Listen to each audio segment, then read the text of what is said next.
Hello and welcome to Varn Vlog, and today we are with Tom Pepper, and we're covering some topics we don't normally cover here, which is the relationship between Buddhism and general critical theory, as well as some other implications on ontology and things like that.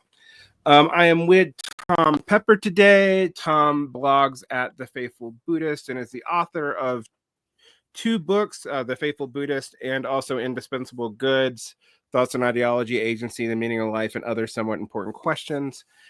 And I associate Tom's work with the speculative non-Buddhism movement. I put that in quotations because I lack a better word for what it is.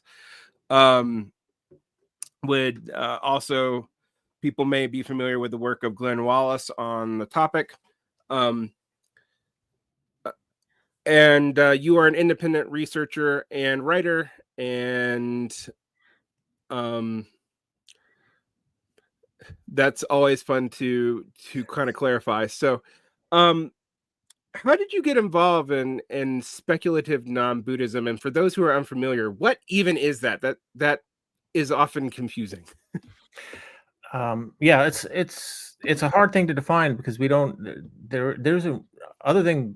Glenn is the only sort of consistent center of it, and the other figures that were on his blog, and still some of them don't always agree on just about anything, which I guess is part of what the speculative non-Buddhism was, except that we all were troubled by certain aspects of Western Buddhism, and were in some ways critical of it. He takes the term non from Laruelle's concept of non-philosophy, which is sort of like not anti-philosophy, right? But sort of keeping your distance from philosophy or being self-critical of your own philosophical position, I guess is one way to put it. And so as non-Buddhists, we're sort of keeping a distance or trying to remain critical of the Buddhist practices and discourses that we're involved in. I was particularly, I encountered it sort of by chance. I guess Glenn had written something about mindfulness, which was a thing that I was very bothered by maybe 15 years ago. The sort of cult of mindfulness was taking over everything, and was that people often thought that was Buddhism, right? And so I had written some things on his blog about both the sort of the anti-intellectualism in Western Buddhism and the problems with this idea of mindfulness. From there, I became a fairly regular contributor to his blog for a number of years, and was one of the authors of the book that came out of it, Cruel Theory, Sublime Practice, about and Glenn has written several other books on the topic since, but the rest of us, have I've kind of moved on to doing other kinds of things and haven't been, and eventually stopped contributing on that blog. Glenn is very Laruellian and I'm not. So I'm not that, I'm not a big follower of Laruelle because I think, in a sense, from my position, Laruelle is kind of a reinvention of the Romantic ideology in different terms. And that's what I'm trying to avoid doing in my own Buddhist practice and in all of my writing, really. I was trained as a Romanticist. I was an English professor, and my PhD is in British Romanticism.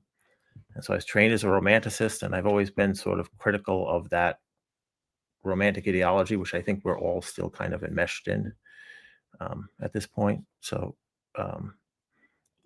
since I see it as my aim to remove that, and the question, I know that Buddhism probably isn't a main topic here, but for a lot of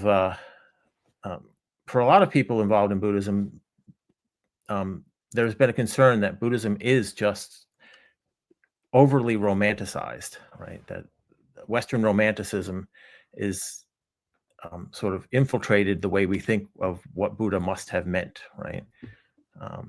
And so part of my goal in getting involved in speculative non-Buddhism was to try to call that into question and call attention to the ways that we're mistaking a sort of retelling of the Western, especially European romantic ideology in new terms, with just Buddhist terminology stuck on it. That's how I got involved in speculative non-Buddhism originally. Mm-hmm. Much of what I wrote early on was an attempt to do that. So, well, for a while, there's been a kind of backlash to the Romanticism and mindfulness in specific. I think of Ronald Purser's book on the topic from 2019, I believe. But you were a little bit ahead on the subject. I guess one thing, just to cover our basis and make sure that we're talking from the same ground, what do you see as the key features of Western Romanticism that keep popping back up in a variety of contexts? Well, one of the major ones that you see in Buddhism is this notion of there being some kind of deep, ineffable truth. Mm-hmm. Right? And this anti-intellectualism and this emphasis on emotion. That thinking is the cold, calculating reason of the Enlightenment, and we need to recover or save ourselves from the death of the mind and feel deeply, right? And that's there's always that sense, and I think a lot of people in meditation practices think that what they're pursuing is some kind of romantic sublime experience, sort of like Shelley on Mont Blanc, right? Seeing the mountain and feeling, or Wordsworth saying, this sense that something far more deeply interfused, right, rolls through the world, and I can feel this deeply.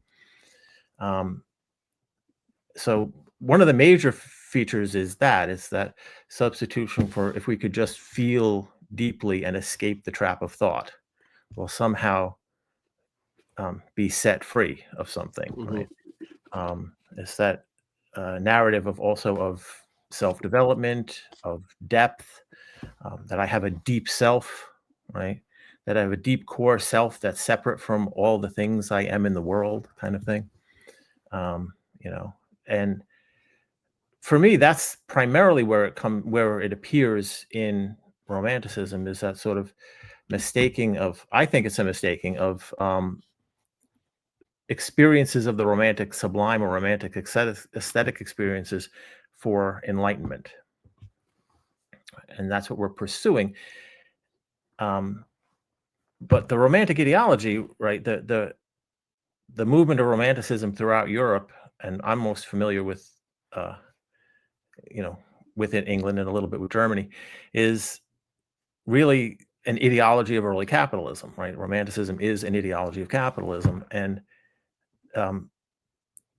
to think that we can restore, or we can somehow escape all the flaws or problems or difficulties we face in capitalism by becoming more romantic seems to me to be foolish at best, but dangerous possibly. Is that clear enough about what Yeah. what Romanticism?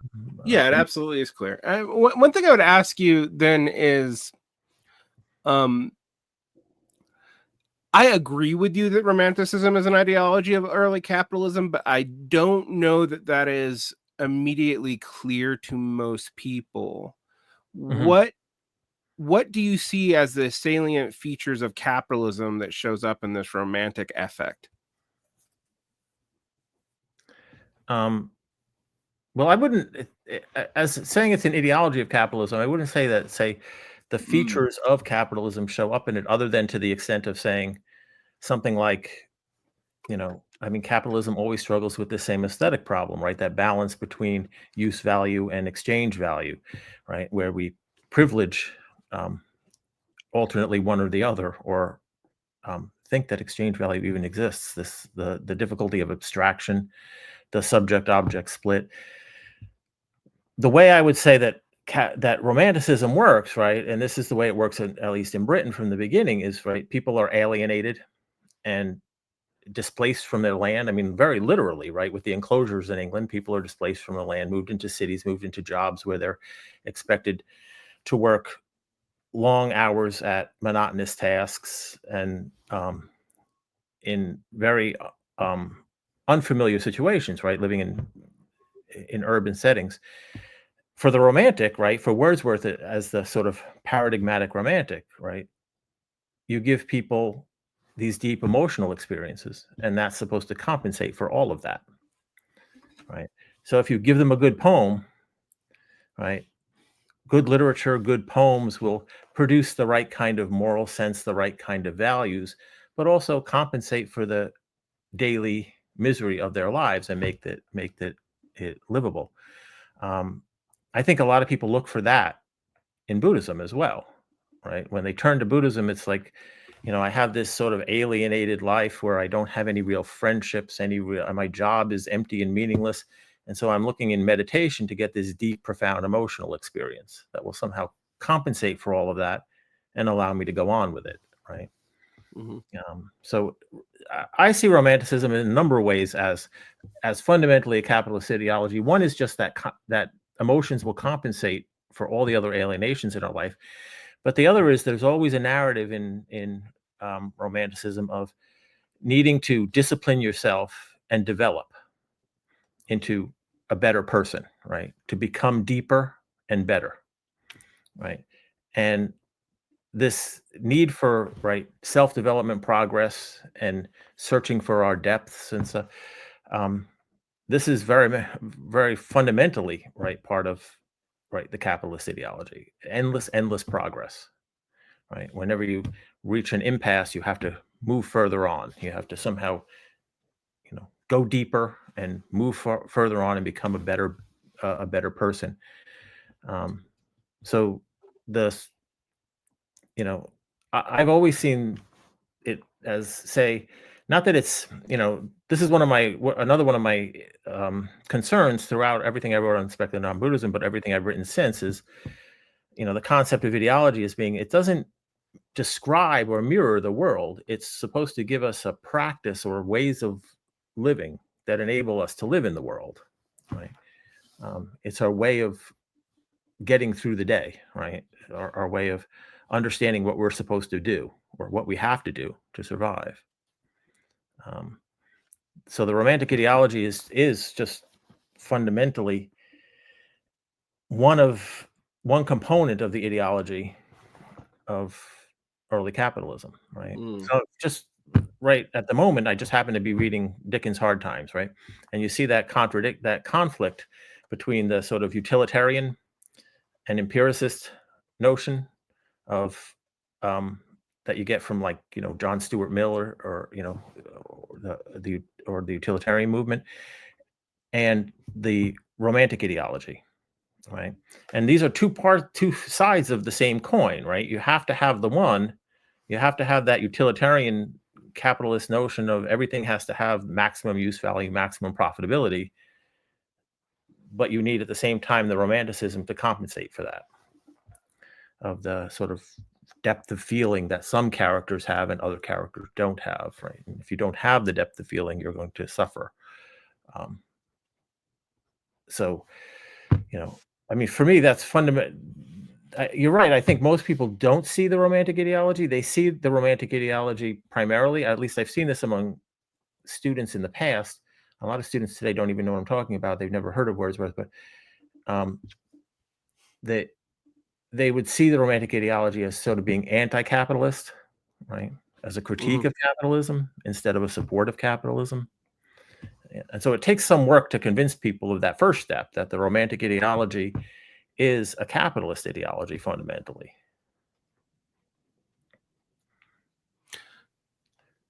So I guess one of the questions that immediately comes to mind is how much of Western Buddhism being tied into romantic ideological conceptions has to do with the timing of when Buddhism was introduced to Western culture as a coherent concept. And we know that historically there was flirtations with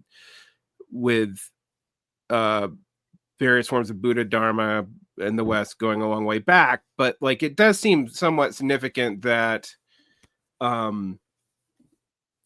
basically the first people writing about Buddhism in the West are either influenced by Hegel or they're influenced by the Romantics, like explicitly, are they influenced by pragmatist Romantics, which I think is something that's going to strike people as a contradiction, but I'm specifically thinking about everyone who's been influenced by William James, as really transforming the notion of what Buddhism is, or even like the concept of Buddhism itself, which is actually somewhat foreign to Buddhism. It's something we impose on it to have it fit into 18th and 19th century religious categories. So like what do you see? Like, do you agree that it's historical, or do you think there's more there about how it got intermeshed with Romantic ideological notions? Well, I think from the earliest contact I'm familiar with is maybe Schopenhauer, right? And Schopenhauer, and again, I know a lot of philosophers would object to this, but to my mind, Schopenhauer is the great Romantic ideologue, right? He's sort of systematizing the Romantic ideology in a quite troubling way for a lot of people. But and he just took Buddhism to be agreeing with everything he thought, right? So his reading of Buddhism is that it's Romantic ideology, so that's why he liked it. But the growth, I think, of Buddhism in America in the 20th century, I think it has a lot to do with the fact that it was introduced, I think, largely by the 60s counterculture, and that it was seen as, right, the romantic, the way most people see Romanticism, as this critique or critical response to capitalism, and a lot of them do just read into Buddhism the Romanticism they grew up learning, right? So what's his name? The guy who writes the Heart of Meditation book, Thera, Nanapola Thera, I think that's his name. But I mean, he was a student of phenomenology who then turns to Buddhism and reads in Buddhism everything he's learning from his German phenomenology and says, oh, they're just saying the same thing, right? The early introduction in the 20th century of Buddhism, you can see it every place, no matter what school. I've read dozens of books that, well, Buddhism was really saying the same thing as Hume.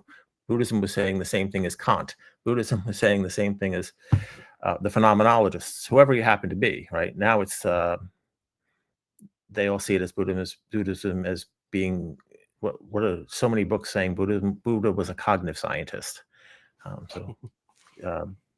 Buddha was really teaching CBT, right? Thousands of years in advance. Whatever the new thing is, right? It's always, so it just gets picked up as and misrepresented as if there's one thing, like you said, as if there's one thing called Buddhism, right? Which is ridiculous. I mean, the number of different Buddhisms there are. One of my positions is I take a very hard position on the Anatman, the no self. I don't really like the no self translation, but the Anatman concept. And people will always say, well, you can find early texts that don't agree with that. And you can, right from the very earliest Buddhist texts, there are multiple positions that don't agree with each other. Right. So you can't make it into, this is Buddhism. This one thing is Buddhism. But a lot of people do want to do that. They want it to be Romanticism, right? They want it to be that countercultural ideology of the 60s and 70s, or nowadays, I think it's transformed. I don't think it is what it used to be 40, 50 years ago. I think now people turn to Buddhism and really think that they're seeing in it this cognitive reductivism, right? Right. Buddha's brain and books like that. Like Buddha was really a neuroscientist. He was talking about neuroplasticity and cognitive training. And to me, the only interesting thing about reading things like Buddhism, it's the same thing I would say if you read, like, say, Greek philosophy or, anything from pre-capitalist eras. is to not try and find how it's saying exactly what we already think, but how it's saying things that we can't possibly understand or we don't think that way. It's trying to communicate it's trying to produce an ideology or a way of envisioning the world that's so alien to us that it takes real work to try and figure out what they were thinking. That's hard, and that's hard to do, and you often can't even do it, right? Because all we have is these texts that are left over, and some of them can be quite cryptic. But I'm glad you bring that up, because one of the things that I think a lot about is what the same time period did to the Socratics, which was to strip most of the ontology, most of the frankly religious implications of, I mean, religion is its own problematic word and all these things, but from the way that we think of categories of philosophy, you're deliberately demystifying Plato, demystifying Aristotle, demystifying the Stoics, etc., reducing them either to doctrines that are about rationality, or doctrines that are about ethics and ethical behavior. And as I like to tell people, and ironically, it was also my study of Buddhism that led me to realize this in ancient philosophy, but the people who actually practice this, you're not doing the same thing of them as a modern Stoic, because you do not have their ontological assumptions. And you can't have their ontological assumptions. You do not believe that the universe is literally made up of Zeus, or anything like that. And that in some ways, even like biblical creationists are a little bit closer to what the Stoics are talking about, even though it seems supremely rational when you remove those elements in translation, or you don't focus on them, or you only pick the texts that are ethical and don't deal with any of the metaphysical parts of the equation. And with Plato, that's easy to do because also all the metaphysical doctrines are kind of hidden. But sometimes they can be fairly explicit, right? Sometimes in the dialogues, they can be fairly explicit. And Socrates is, Plato's Socrates is making very overt claims that, our soul is reincarnated over and over again, and that's how we have knowledge and things like that. And you just, you cut that part out because, I want to be Socratic, but not if I have to include that part, right? So, right. Yeah. I remember reading the Timaeus in college and then realizing that like it implied reincarnation, that also all knowledge already exists and we're not learning anything. We're unlearning blockages. And I was like, this is radically different than what you're presenting. Like, you're presenting me this doctrine of the forms that's just a rational preposition based on geometry. And there's a whole metaphysical construct here. And I even pointed out to my professor, it basically was like, let's move on. And I was just like, this seems important, actually, when you're trying to understand this. And I think we struggle with the same thing with Buddhism that we do with the ancient philosophy. We don't want that part of it. If you do read it, like I tend to read more Aristotle than I do Plato, but when you try and really make sense of Aristotle, you really have to think in ways that we don't normally think. Otherwise, and a lot of philosophers will just decide that, well, Aristotle was just confused or didn't make a lot of sense or didn't, because they can't comprehend that he's not thinking in our very modern capitalist ideological terms. He doesn't live in a world that's anything like ours.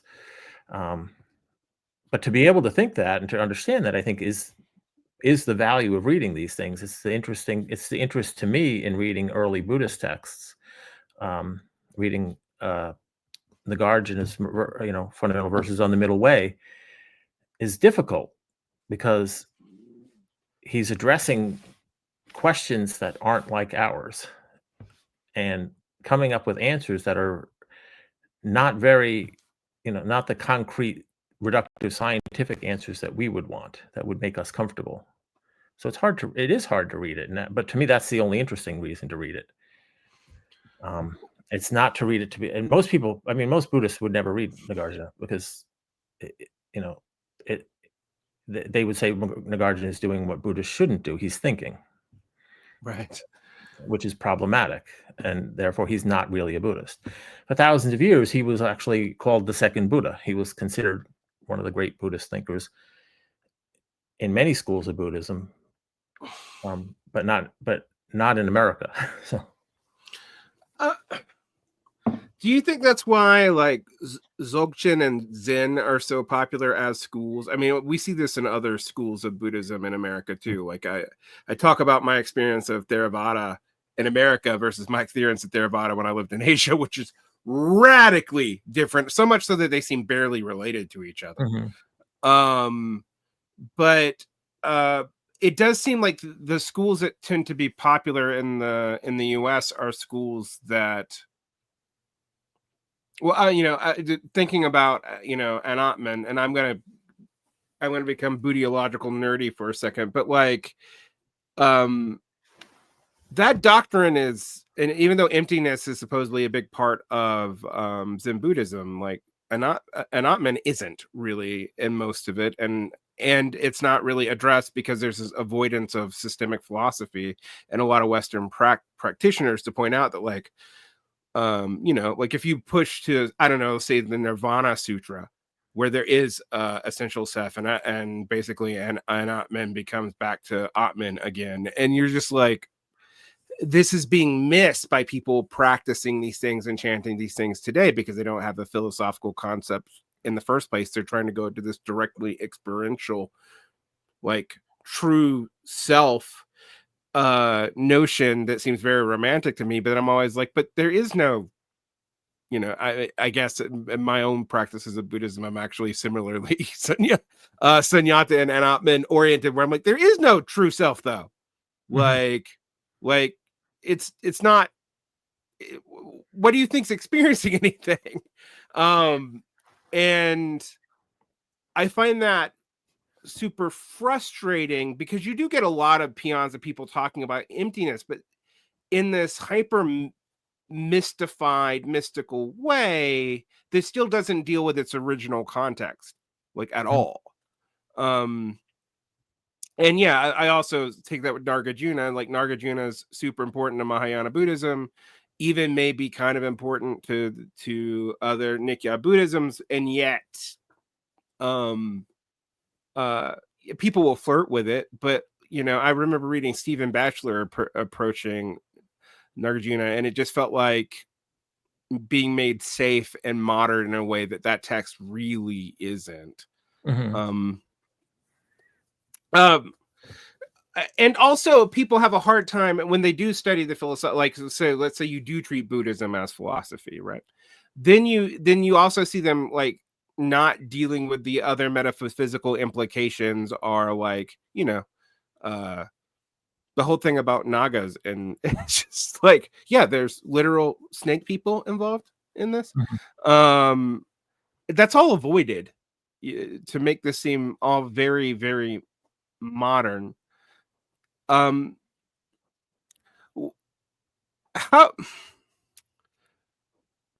do you approach like trying to get people to treat these texts as fundamentally strange? And I mean, the Buddhist texts are obvious ones, but I even also think about like Greek philosophy as just like, you have to approach it as weirder and take it a lot more literally at first, I think, than people are willing to do, because a lot of times it seems like they're fixing, and I'm putting that in quotation marks for people who are listening, things in their head to make it seem more compatible with modern thought.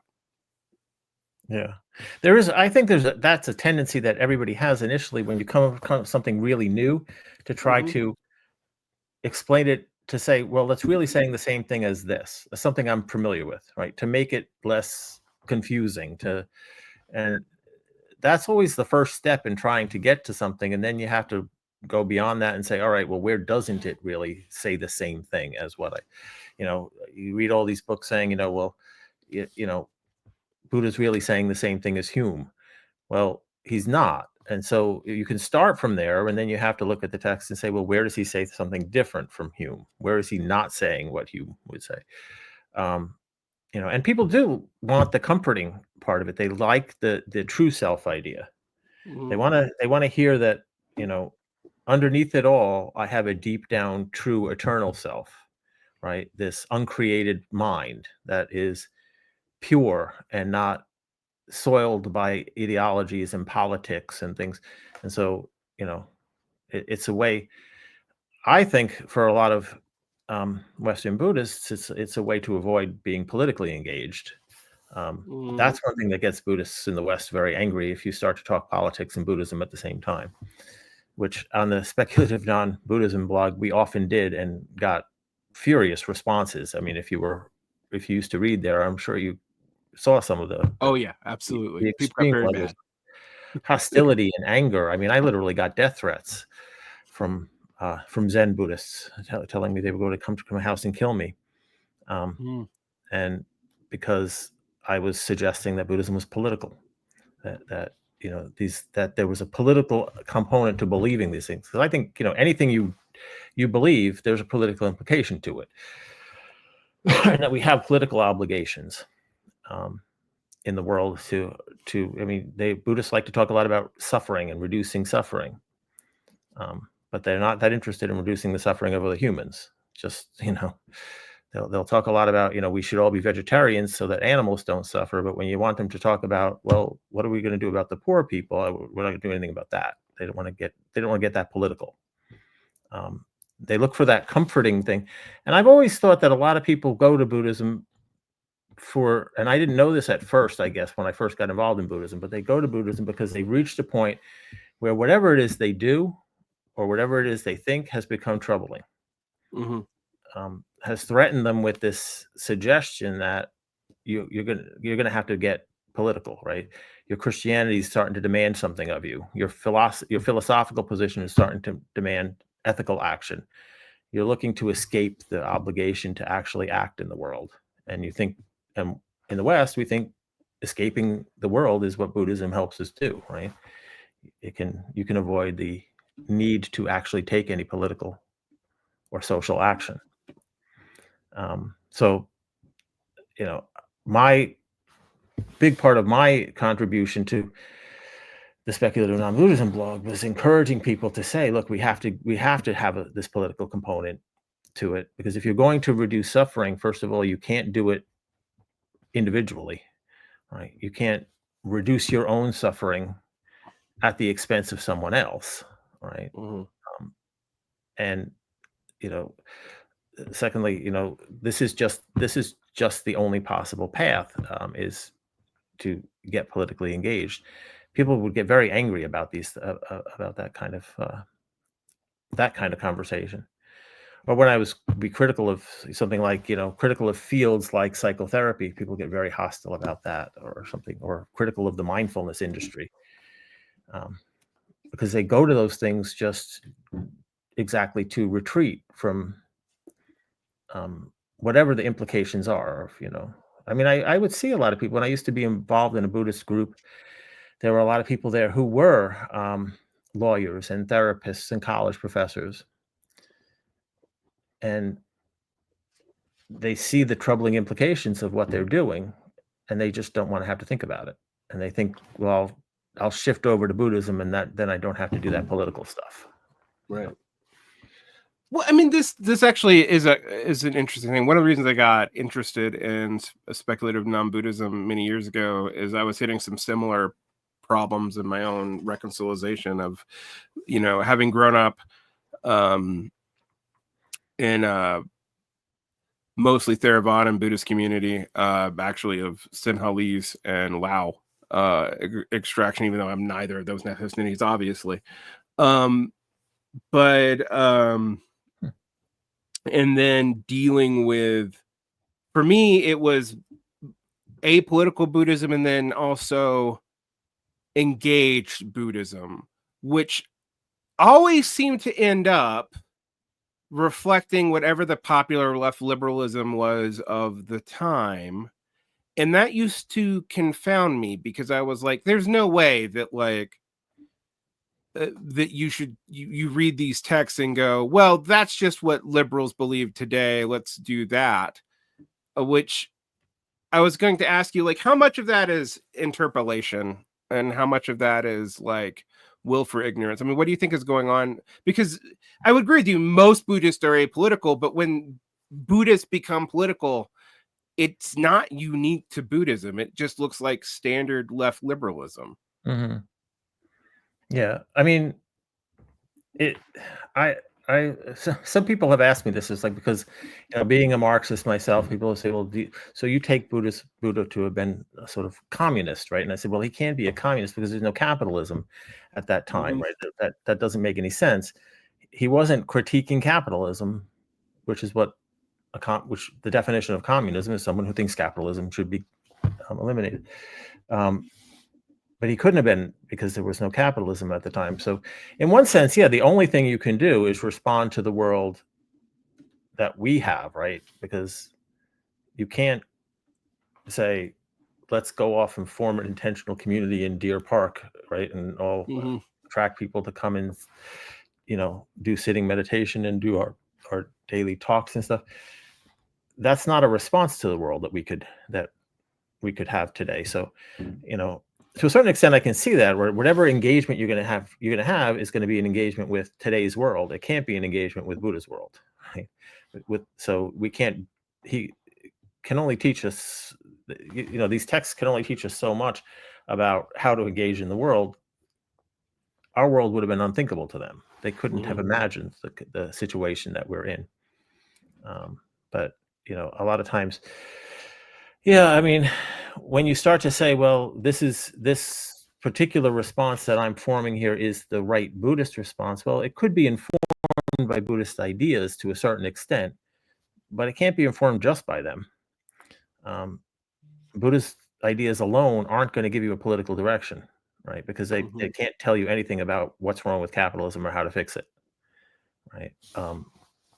Maybe a little bit more when you get to, say, more contemporary Buddhist ideas, right? There are Buddhist scholars in some countries. I know, right? In Japan, there are still, that's still an academic discipline, being a Buddhist. A Shin Buddhist scholar is still a thing you can do. And some of them do take a specific position, but the ancient Buddhist texts aren't telling us anything about how to respond to capitalism. We have to bring other things in, other sources of knowledge that were not available to them. So yeah, I think a lot of it is, like I said, we're all interpolated very thoroughly into what I would say is this romantic ideology. I know our Western capitalist ideology, and it's very hard to get a distance from it and see that that's what it is. That it is in fact, not some deep, profound truth that you can find all the way back in Plato or Buddha or Jesus or whatever. That this is a modern conception of the world. That's a hard thing to do. It's one of the things that I think reading ancient texts can help you do if you read them in the right way, if you're willing to read them, take them very seriously. But it's not something most people want to do. Generally, we want to read our modern ideology into those texts. There are other ways to do it, I guess. There are other, sort of critical practices that we can undertake to help distantiate our ideology to some extent. But again, those are often things people also try to kind of avoid. Yeah, I find myself sometimes struggling with this because sometimes, for example, I try to make historical materialism pell up with dependent co-arising or something that you actually written about. I'll take the two truths doctrine and social construction and try to make that work. But I've gotten very self-critical of doing that because it does feel like I'm actually papering over deep epistemic differences between the worldview that we're talking about in ancient Buddhism in particular and modern critical theory or modern Marxism or whatever. I'm also a Marxist, so there might be some ways in which there are real analogous moves, like how you might move through different ideologies, but when I read, and I do have some of the sutras that are political advice to kings, right. It's yeah, no one's picking that up and trying to make engaged Buddhism based off of letters to letters to whatever king are like the biographies of Ahsoka and any of that stuff. It's just hardly ever even commented on. Possibly because people wouldn't like the implications of some of it. But I do find it like difficult to deal with, and it's not just with Buddhism. Like I also find it difficult to deal with any ancient philosophy. So how would you go about trying to make those texts strange, to move away from auto interpolating them, making them automatically fit? Because it is natural. I mean, we're it's basically like a cognitive scaffolding thing we're doing. Right. Yeah. So we try to fit it into what we already know, because otherwise we feel lost in it, right? And it makes sense. And then, the more you get immersed in it, the more you realize that you can't do that. It just doesn't really work or doesn't fit. And I don't have a problem with taking things out of Aristotle and just manipulating them and distorting them to say, all right, because for my reading, when I read Aristotle, it's not so much, all right, I want to figure out what would be the best Greek city-state we could design, given that, pig herding is our mode of production, right? Because that's absurd. But so I always look at it and say, in terms of like, when I read Aristotle, what kind of things does it enable me to think? How does it enable me to understand the world differently? And that's what I particularly like, right? The concept of an Atman, the concept of the two truths, as ways to think about our world differently than we normally do think about them, right? There is a tendency, I think, in our world to collapse ontologically everything into one mode of being. Everything is one thing, right? So that the mind is either just the brain, or it's some kind of spiritual essence, right? We don't like the idea that, right, there are sort of mind independent things that are true whether we know it or not, but there are also things that are true and real, but only because we believe in them, right? That's very unsettling to people, and that's a very Buddhist concept. That notion of the two truths. It's very unsettling when you try and convince people that, if quantum theory is true and there are such things as, flavored quarks or whatever, that has to be true whether we know it or not, right? But on the other hand, the United States is real and exists. It only exists because enough people believe in it. If nobody thought there was such a thing as the United States, it would stop existing, right? It's a thing. It's real, though. It's real and has causal power. That I found many times over the years. To me, that seems like an obvious truism, but I'm always surprised to find how disconcerting that is to people, and how angry it makes them to suggest that. That you could say something like the legal system of the United States is a real thing, not just a mere illusion, right? Or that there are things. Or on the other hand, many people will argue with me that that quantum theory proves that our consciousness creates the world, and it is whatever we think it. Well, I don't think that's what quantum theory says at all. But you have to be able to accept there are things about the way things are that are true whether we know them or not, and how we think about them won't change them, right?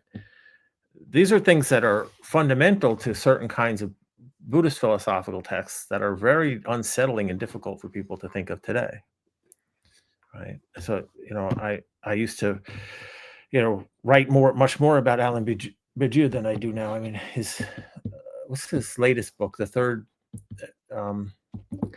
in the sort of Being an Event series? It's something about the imminence of truth or something. I forget the title. I haven't read it yet. I started reading it and then got distracted, so I only got like 50 pages into it. But his argument in this book, and at least in the beginning part that I was reading, is that there are truths that are both universal, but they can only appear in a world, right? And so your truth is always part of your world or your ideological framework, and yet it can also be a truth that's always true.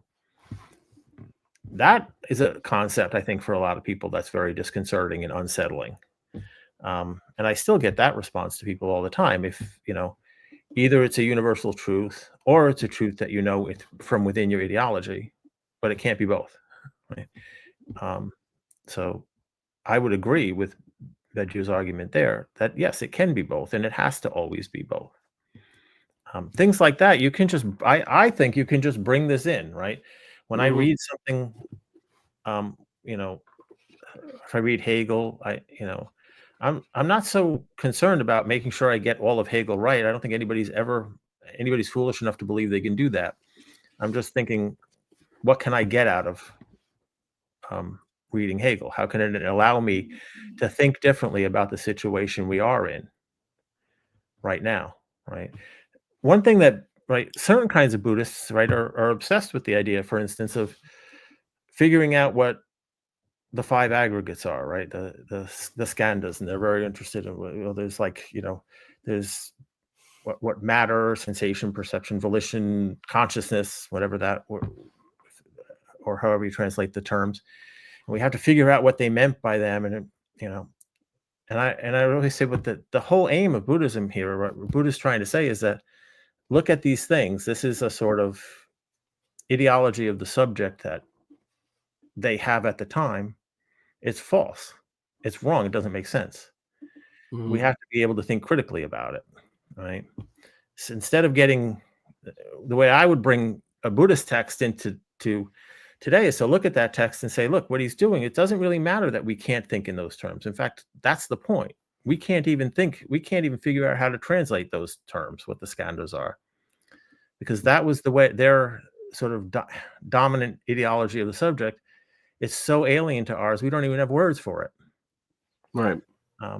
The goal here, though, is to take those terms that we do believe this is how the subject is, and put them to question the same way that in these Buddhist texts they would have questioned their fundamental assumptions about what a person is. So he looks at each one of these things and says, that's not a real thing. That's not the self. When you look at Socrates, right, we don't have to agree with Socrates that all knowledge is reborn in the soul. But one of the things Socrates does that drives everyone crazy, is to always ask them, well, what do you mean by that, right? You keep saying justice. Well, tell me what you mean by the word justice, right? We can learn that practice and say, right, here's a word we always use. We always use this word cognitive. What do we mean by that? Right? We're talking a lot lately about attention, right? Having deficits of attention or having our attention captured. What do we mean by attention?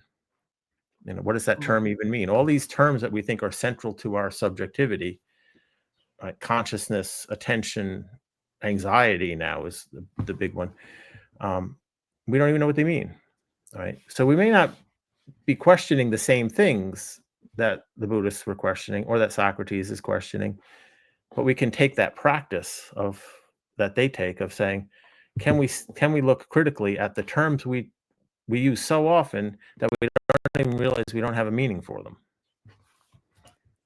Well, this brings me to something from your most recent collection of essays or book, Indispensable Goods, where you do that with emotion, which is something that I feel is weirdly, of all the things we talk about, like people will problematize reason, but I've not heard a lot of people problematize emotion. Why do you think that is?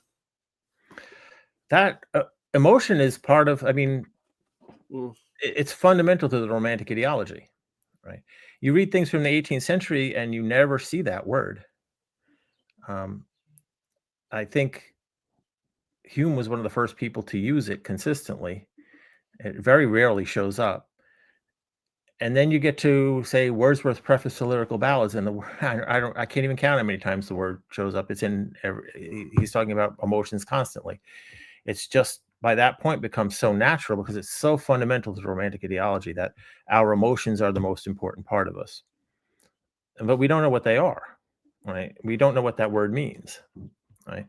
I think people don't question it just because it's a term they've heard all their lives, and they know when to use it. They know when to use the word, but they're not aware that they don't have a concept for it, that they don't know what they're talking about when they're talking about emotions. I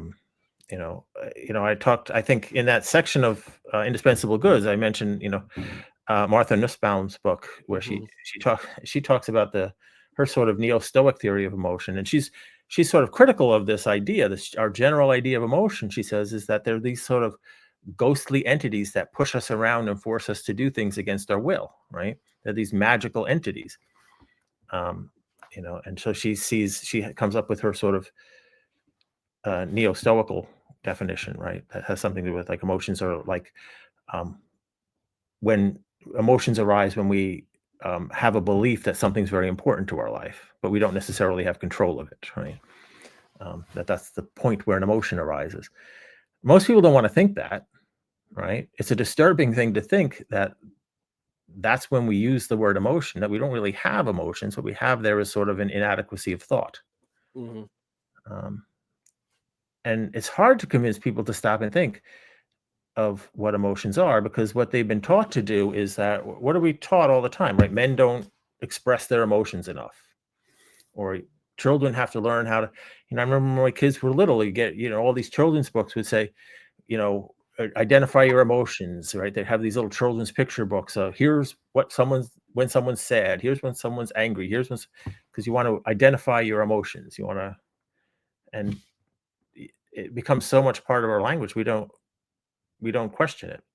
I think that is one of those things that, to begin that process of thinking, is to be able to question a term like that, and to realize that most of the time we use words like that, we don't know what it means. Right? We can analyze when we use it and what function it serves, but we generally don't, and we generally don't want to. So, yeah, and emotion in particular has always felt to me like one of those signs where the signifier is actually everything that it is not, but nothing that it is. It's like, okay, so it's not rational thought, it's not it's and people go, oh, I know what emotions are, I feel them, and I'm like, but are you feeling a thing, a singular thing? Or am I just using linguistic prowess to take complicated events in my body and in my lack of linguistic aptitude on this particular element of what I'm feeling, and conjuring up a thing and then making it real by naming it, which is which I do think we should take more seriously than we do. I mean, it's what interestingly, I don't know how you feel about this. This is one of my, I don't have a whole lot of critiques of Marxism, but this is one that I have, that like there is the problematizing of mind in Marxism is like implicit and not explicit because of a lot of 19th century assumptions that we maybe shouldn't always take for granted. It's not super important to the Marxist theory, because Marxist theory is not about individual minds. It's about mode of productions, relations of productions, etc. And specifically about how they emerge, with the emergence of capitalism in Europe and spreading throughout the world. But it does lead to some, I think about people just throwing around that Jameson quote that Mark Fisher made famous about, like, it's easier to believe in the end of the world than the end of capitalism. And I've actually thought, like, that gets thrown around on reflectively a lot because it has an emotive valence, but I don't know exactly what we actually mean by that. Like, when I really think about it, I don't know what Fisher meant by it, and I even knew him. So like, it's this kind of romantic aesthetic, even in diehard, fairly rigorous anti-capitalist, seems to keep coming back up. And I do wonder, like, is that because it's kind of implicit in things that are not just they are ideological, but it's implicit in like material ways. I mean, to use a kind of Althusserian term there, uh, that the ideological has a material basis that we're not seeing. That's what, and because we're not seeing it, because we're not calling it to awareness, it can seem a lot more naturalized than it is, and thus we can't actually parse what all we're doing there, and because it's part of the alienation we feel in this particular mode of production, that even if you're aware of that it's still going to continually do it. And so it's like almost a constant practice to become re-aware of that problem. Does that make sense? That's really broad, but yeah, no, I would agree. I think one of my interest in Althusser has always been, I think that, for one thing, yeah, the earlier Marxist texts don't adequately theorize what a mind is and how the mind arises, and it arises in an ideological practice. And that's what Althusser is trying to explain, I think, in the reproduction of capitalism. But yeah, it's hard to consistently see these things, I think, because no matter what we think, to get through our day, we have to continue to participate in capitalist ideologies. Mm-hmm. Right. The definition of ideology as, right, the practices in which we reproduce the relations of production. Well, we're participating in capitalism every day, or we couldn't survive. Right. You have to believe in the value of money, right, and the necessity of accumulating it and using it for things. You have to believe in private property. You have to, but even if you think these things are wrong, right? It's like Althusser quotes Pascal, right? Kneel and pray, and then you believe in God, right? As long as you do it, you still believe in it, even if you think it's wrong. It's hard to imagine the getting outside of capitalism while we're still on a daily basis being good practicing capitalists. Mm-hmm.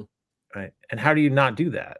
Right. How do you escape being a good capitalist, a good practicing capitalist, and still have a roof over your head and food to eat and clothes to wear? In America, you can't do that. I mean, I suppose probably 100 years ago, there were still places you could go to get outside the circuit of capital, but there are none left. That doesn't exist anymore, right? Capitalism has infiltrated every single, corner of the globe, so you can't live without participating in capitalist ideology. I think there's always going to be a conflict there. And the only solution for me, the only solution I can see, and this is what I try to suggest at the end of Indispensable Goods, is the only solution I can see is to be engaged in an anti-capitalist practice, right? Mm-hmm. You may have to go to work and be a good capitalist at work, but then you have to also be engaged in some kind of practice that's working to resist capitalism, right? Even if it's just something at the level of your entertainments, right? Finding entertainments that aren't part of the commercial media industry, right? I've said this to people, well, make your own music. Don't go to Taylor Swift concerts, right? Read and write literature that isn't published by the two big publishing houses. Find some other way to entertain yourself, or also just engage in thought, right? Engage in thought and discussion with other people, so that you develop the kind of mind that's capable of questioning these things, which you're taught not to do, right? Like you said, when you were in college, right, and you raised this question about Socrates, the professor says, let's not talk about that, right? We're going to move on because we have to get the official version of Socrates down for our exam, right? Mm-hmm. You're very much taught not to think critically about these things. So engage in practices where you do think critically about these things. It's hard to find those kind of anti-capitalist or resistance practices.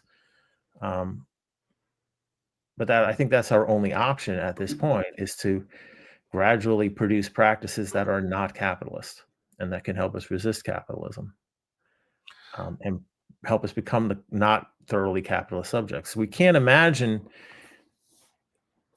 right, the end of capitalism, because to imagine the end of capitalism would be, we wouldn't be there, right? Right. the self I am, who is thoroughly capitalist because I have to be, would have to stop existing for capitalism to end. So I think I know that I don't really, I don't know Mark Fisher's stuff well, or I had only one sort of indirect exchange with him years ago. I had written a critique of the Hunger Games, which apparently he was a big fan of. Mm-hmm. Somebody had sent him my critique of the Hunger Games, and his response to this person who forwarded it to me was that he's a lunatic. And that was it. That was the only interaction I ever had with Mark Fisher. Was he decided after reading my critique of the Hunger Games that I'm a lunatic. And I never had any other engagement with them, but those kind of things, like something like that for me, right? If you love the Hunger Games, you're a good capitalist, right? It's not teaching you to be critical, right? I remember when I was still teaching years ago, everybody was teaching that book in their college classes, because Hunger Games was going to make all our students into politically active radical feminists.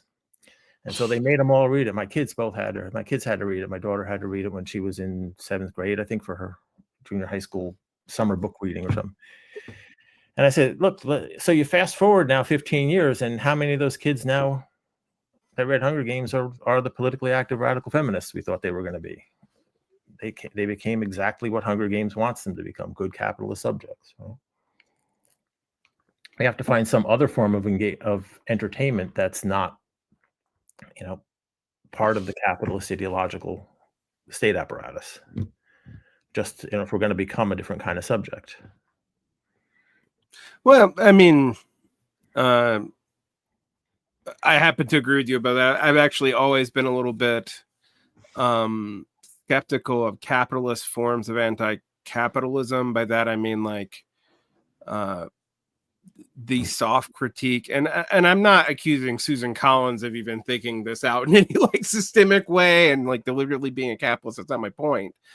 It's more just like, this is an auto critique that doesn't really get you out of the situation. And also, I mean, the other thing is like, the dystopia of the Hunger Games, if I take it at purely face value, actually isn't talking about capitalism at all. It's talking about some other weird form of political economy it's actually kind of vague. Mm-hmm. And because that's not really what the novel's about. So it's really about, sort of the psychosexual stage of development that adolescents go through, right? Mm-hmm. That sort of, it's a very sort of Freudian thing. It's not really about economics at all. But the auto critique is, that's part of the Romantic ideology, right? That's what Wordsworth is doing. That's what Shelley's doing, right? They're producing capitalist ideology by being critical of certain aspects of capitalism. While Wordsworth, of course, then by Byron or something, or later people, who was labeled as a reactionary because he in fact was not anti-capitalist. He thought of himself as a good capitalist. Right. He didn't think he was being critical of capitalism. He was just being critical of certain components of it that he thought were troubling and that he thought he could cure with his poems. I mean, and to me, this leads to like the most obvious forms of critique of like Western Buddhism. It's a damn industry. Like, it really is. I mean, like, several publishing houses, all kinds of retreat economies, empowerment economies, that all exist perfectly fine in a capitalist world. And I don't expect them not to. They couldn't survive if they were totally outside of that. But like, it does seem like we have to acknowledge that that's like driving some of what we're seeing here. I have actually thought a lot about like, what would retreat teachers do if they weren't, in this kind of, to use two problematic phrases, attention economy or whatever, that also is very much a real economy of services. Because it does seem like certain things would not be the focus as that was the case, even comparing it to other, all religions have these kind of economies. I don't want to like come down specifically on Western Buddhism, but it does seem like it's way more the way most people encounter Buddhism is actually probably at the bookshop, which is neither good nor bad, but it is a thing. And then at some sangha that they need to join and pay membership for, etc. And again, I'm not critiquing that in and of itself. You have to, you exist in this world. You have to function in this world to do that. But it is a lot of what is driving Western Buddhism as an experience and as an industry. And I think it really makes people uncomfortable to point out that at a basic level, it is an industry, or a service industry at least. And that idea of, quote, religious experience as a pristine way out of politics, but also out of capital, seems to be contradicted by how you even engage in the practice at all. I mean, teachers charge fees or expect standard donations. There's all kinds of books you have to buy, blah, blah, blah, blah, blah. And on that most basic level, that's not really often addressed. I used to think about the socioeconomic, background of the average Buddhist in America, and it's just like, well, it's kind of middle class because you kind of have to be able to buy in. And buying in is a word I use advisedly in this case. It's not an accident that I'm saying that. Right. Retreats are expensive. Very. Buddhist books aren't exactly cheap either, and it's not fun. There are some Buddhist teachers, not many of them, who will make all their books available for free. But most of them, that's how they make their living. The things that I write that are explicitly Buddhist, I usually either post on my blog so anybody can read them for free, or I did collect them in that book I think you mentioned earlier about the Faithful Buddhist book, which is an older collection of essays.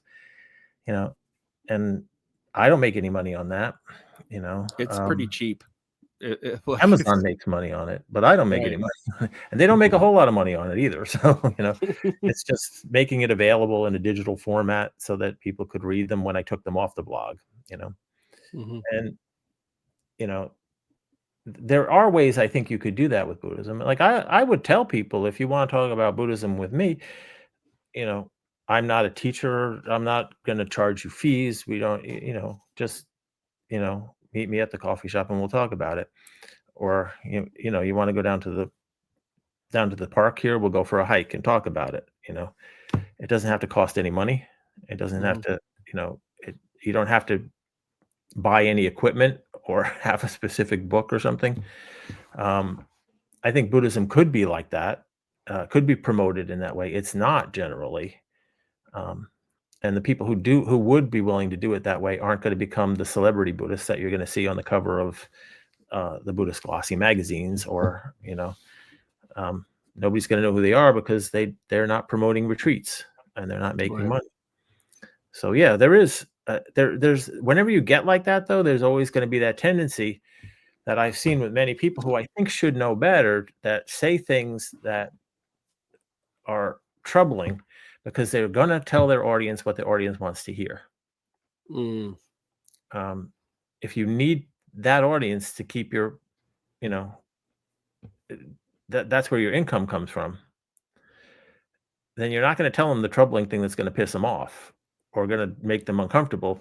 You're going to tell them whatever they want to hear, because you want the biggest possible audience.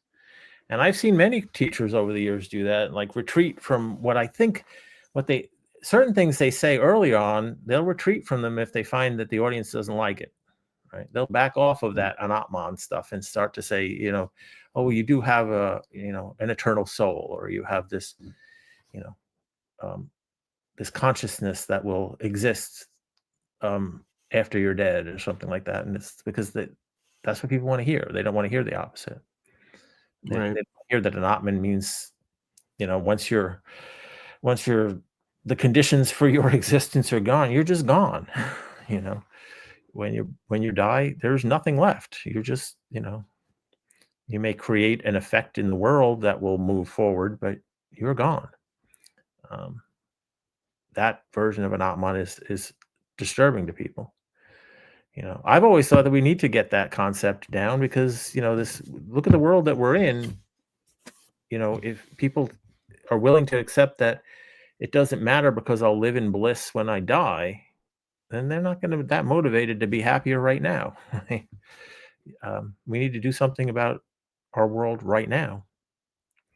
And we need to learn to think more, I think, which is for me the biggest difficulty, the difficulty of having real conversations with people about something like global warming. I can't tell you how many people I know who don't believe in global warming, because I haven't. Where I live in Connecticut is a town that used to bill itself as the Tea Party capital of New England. It's we are the most right-wing, most pro-Trump town in the state of Connecticut. Trump obviously didn't win Connecticut in the election, but he definitely won our town. The people I know don't believe in, the people I live around, they don't believe in global warming. They don't even know what the word capitalism means or what the word communism means. These are just sort of meaningless terms. One is good and one is bad. They have no concept behind them. Right. And to try and encourage people to actually think, you always get that same response. The same response I used to get from my students the last few years of teaching is that, thinking is a bad thing. They'd rather not think, right? Their hope is to get out of, to avoid thinking, right? So for me, I think that this is part of my interest as a Buddhist, but also as a Marxist, is that you need to encourage people to be willing to think critically about their lives and about the world we live in, without just giving the automatic common sense answer that comes easily. Because until we get more people willing to think, we're not going to solve these problems. We're not going to get out of this trap. I worry about it all the time, but because I don't think I'll live long enough to see the environmental collapse, but my children will. Why aren't people more worried about it? But they're not. They just don't believe that it's even true. But one of the most disturbing things that I started actually following it actually is a challenge to my belief in like the general wisdom of crowds, which I definitely try to have as a Marxist, but is the number of people who disbelieve in climate change goes up the more active evidence for climate change you have, and there's actually pretty hard numbers on this. And it does kind of strike me that not just in a like interpolation way, but even like in a cognitive bias sort of way, that that there is a tendency of a lot of people to double down to stabilize their identity. And even if they don't even know what they're doubling down on, I mean, like, it's not like these, I mean, I know this what I'm about to say is philosophically problematic, but like so much of what we talk about politically has become basically non-cognitive. Like when you ask people like, what is capitalism, they'll be like, markets. And then you're like, okay, but what about this non-capitalist society that have markets? And they can't, they just like stare at you blankly as if, well, then capitalism has always existed. And I'm like, well, then, but no, like, and so, well, how do you explain change in the world? Blah, blah, blah, blah, blah. And I've really thought about that. And I guess this leads me to a kind of a final question. Like, because the one thing I will say is a lot of people who would tell you they just believe in climate change will tell you they're also critical thinkers, right? They're doing their own research. They're deciding for themselves. They're being critical. What do you think critical thinking is? And this is just my last question, because I think it is crucial to everything we talked about today. What do I think critical thinking is? Yep. Yeah. To me, what I always aim for is that ability that we've talked about earlier to be able to question your own assumptions, and even to recognize the emptiness of so many of the terms you use. Right. So, like you just said, when you ask people what capitalism is, they can't really answer you. They think they can answer you when they say something like, well, it's a free market. And that's not really an answer. Right. And then to be able to think critically is to be able to push beyond that and to say, all right, yeah, I really don't have an answer. I don't know what I mean by that. Right. And when somebody if you raise the question with them, it was, well, actually, there has never been such a thing as a free market. That's never existed. So that means there's never been capitalism. And then they have to really rethink what they mean by capitalism, or terms like emotion, or terms like attention. To me, that's what I think is crucial, is to be able to develop the capacity to question your own assumptions and your own intentions. Right? We have commitments to ways we want to live in the world, right? Often we don't even know that we made that commitment, right? We don't know what it is. We just think that's just natural. Everybody wants to live like that, or that's just inevitable. We have to live like that. And we have assumptions about the way the world is that we don't even question, we don't examine. Like, we assume we all have emotions, but we don't even know what an emotion is, and we don't know, and when you begin to question things like that, like say, well, all right, what about the fact that up until about 200 years ago, that word didn't even exist. Right? A couple hundred years ago, nobody was talking about emotions. You have to be able to think about that and think critically about your own the concepts you believe you're thinking in when you're not thinking, and what your assumptions are. For much of that middle section of indispensable goods, what I'm trying to do there is to try and encourage critical thinking by just saying, all right, we think we know what emotions are. We think we know what love is. We think we know what the mind is. We think we know what language is. And so I take all these concepts that are concepts we think in all the time, but we've never thought about, and we don't know what they mean. And to say, let's examine them and see if we know what we mean by them. And generally we don't. We have to rethink them, and we have to rethink how we're using them. That's challenging for most people, because they've really been taught, and this is how our school system works, they've been taught not to do that kind of thinking, right? That kind of thinking gets you a bad grade in your high school gov class or your high school literature class, right? You're taught not to do that, right?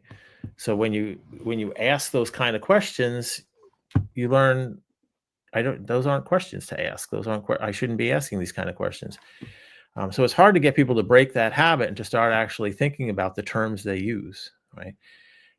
Critical thinking was a big buzzword years ago when I was getting my graduate degree, and then for years afterwards, everybody was always saying we have to teach critical thinking, but nobody could ever tell you what they meant by it, right? And I would always suggest that, well, this is what I mean by it, is that we need to be able to become aware of our own assumptions, right? Critical thinking isn't hunting for evidence to prove what I think, right? That's the opposite of critical thinking, right? It's what students are taught to do when they write a paper, right? First, you come up with your conclusion, then you go surf the internet until you find enough evidence for your conclusion, and that's your paper. That's critical thinking. But I'm trying to get them to do the opposite of that, and to think, do I even know what the question I'm asking means? Right?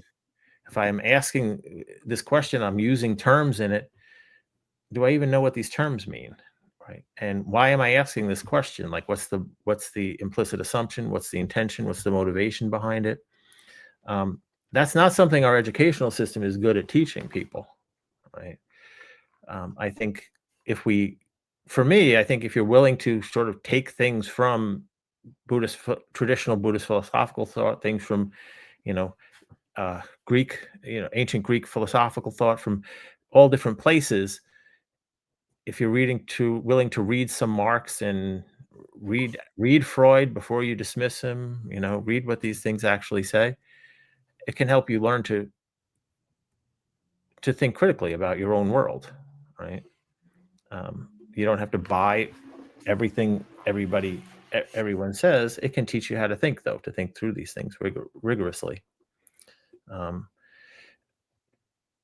My concern right now in the world is that, I don't know that I can get people, and other people have said this too. I don't know if I can get people to put their phone down long enough to do that. Absolutely. How do you, in the middle of a conversation with somebody, they're picking up their phone because they just heard it buzz and they got to check that text. And now they have no idea what you just said because it went right out of their head, right? And so your conversation comes to an end. How do you get people to put away the phones, put away these things, and say, do something like read a whole book, or even just think through your own assumptions, without, looking for that distraction of the phone or whatever's on the phone. I don't really know what's on people's phones, but they seem very attached to them. So I don't know. Yeah, absolutely. I mean, literally, sometimes my students will have the symptoms of an anxiety attack the moment you start making them separate themselves from their phone. But not gonna go off on that. I talk about that enough. Where can people find your work, Tom? Well, my blog is still active, although I've been going slowly lately. Right now I'm in the middle of critiquing Hume's Second Inquiry, one section at a time, trying to do exactly that kind of critical thinking, of thinking about what are all the assumptions in here that we take for granted. Hume seems obvious to us because he assumes the same things we assume, because this is where they come from, right? And it's hard to question these things, right? So my blog is still active, and I'm still working on doing some more writing. I've written a few books. The collection that's a digital book is The Faithful Buddhist, which is a bunch of older essays that I wrote. But like you said, the more recent thing is the indispensable goods, right? Where I'm trying to discuss that nature of ideology and how we have to set aside, in order to really understand what ideology is and how we can produce ideologies, we have to set aside a lot of our basic fundamental assumptions. We have to think critically about them. So these, that book, like a lot of my stuff is, it's available on Amazon. I don't make much money on it, but Amazon does, but which I guess disturbs people. It's part of that being a good being a good capitalist, whether you want to or not, right? How do you get the book circulated otherwise? The earlier essay that I wrote from that part of the speculative non-Buddhism book, Cruel Theory and Sublime Practice. It's a longer essay where I talk about a lot of these things about Baijiu and ideology and Buddhism, and their relation to a kind of Marxist practice. It is in the book Cruel Theory, Sublime Practice, but I also do have a PDF of it available on my blog. There's a sort of PDF page, and you can just download the PDF if you want to read the essay. So, because the book is not that easy to get anymore. And I would appreciate if anybody wants to join in on the blog, and I always appreciate comments. I would say one other thing. There's a blog that I write with Chaim Wigner, who used to write The Failed Buddhist, but he hasn't been writing that anymore, called Interventions. It's called Interventions in Thought. There's a link to it on The Faithful Buddhist, which is a blog where we make sort of very short critiques of beliefs, assumptions, or practices in our everyday world. And we've had some contributors, but I'm always looking for more people to contribute to that.